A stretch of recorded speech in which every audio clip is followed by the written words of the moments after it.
Salut, c'est Nicolas. Aujourd'hui, on va apprendre à reconnaître et à construire l'image d'une figure par rapport à un point. C'est ce qu'on appelle faire une symétrie centrale. Commençons tout de suite par voir comment ça fonctionne une symétrie centrale. Pour commencer, il nous faut un centre, ou en tout cas un point. Bah oui, puisque dans symétrie centrale, il y a centre.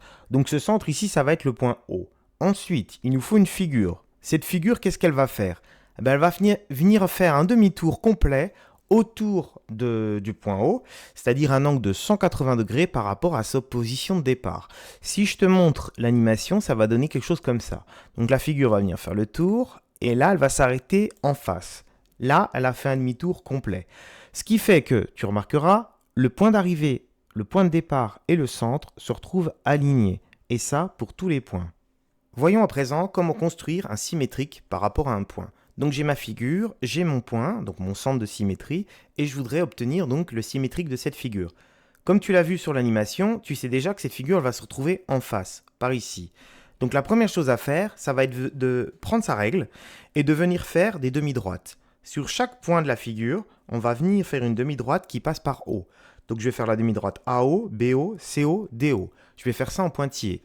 Donc je commence par ici BO, je prolonge de l'autre côté de O, et je vais faire ça pour tous les points. Maintenant que c'est fait, ce qu'on va devoir faire, c'est reporter les longueurs, par exemple la longueur OB, qui va se retrouver en face. En fait, il faut faire en sorte que O, donc mon centre de symétrie, soit au milieu entre le point de départ et son symétrique. Alors pour ça, je peux le faire à la règle en mesurant, mais le plus simple, ça reste de prendre le compas. Donc avec mon compas, je vais prendre l'écartement entre O et B, et cet écartement, je vais venir le mettre en face. Et là, je vais obtenir un point B', que je vais marquer tout de suite. B'. Je ne peux pas l'appeler B, puisque je ne peux pas avoir deux points sur la même figure qui ont le même nom. Et le plus simple, pour savoir que c'est son symétrique, c'est de l'appeler B en lui ajoutant un prime, comme ça on sait que c'est son symétrique. Je vais faire la même chose avec le A, le C et le D. Et j'ai plus qu'à renommer les points. Donc là, le A' ici, le D' ici et le C' ici. Et donc finalement, pour avoir mon symétrique, vous voyez pas le C, il suffit de relier A', B', C', D' et j'aurai réalisé le symétrique de ma figure. Je le fais tout de suite. Alors la figure 2 que j'obtiens là, ici, on peut l'appeler de deux façons différentes. On peut dire que c'est le symétrique de la figure ABCD par rapport au point O. Ou alors, on peut l'appeler simplement l'image de la figure ABCD par rapport au point O. Je précise encore 2-3 choses. Donc ici, tu remarqueras qu'il manque 2-3 codages. Par exemple, le segment OD et le segment OD' ont la même longueur. Donc je pourrais rajouter ici des traits de codage. De la même façon, OC et OC' ont la même longueur. OA, OA', etc., etc. Tu n'oublies pas de laisser les traits de construction, puisque c'est ça qui va justifier que ta construction a été bien faite. Et normalement, tu as fini ton symétrique. Alors je reviens rapidement sur mon animation que je vais remettre en place. Et là, je vais te faire remarquer quelque chose. Si tu mesures les longueurs sur la première figure, tu verras que tu obtiens la même chose sur la figure d'arrivée, sur le symétrique.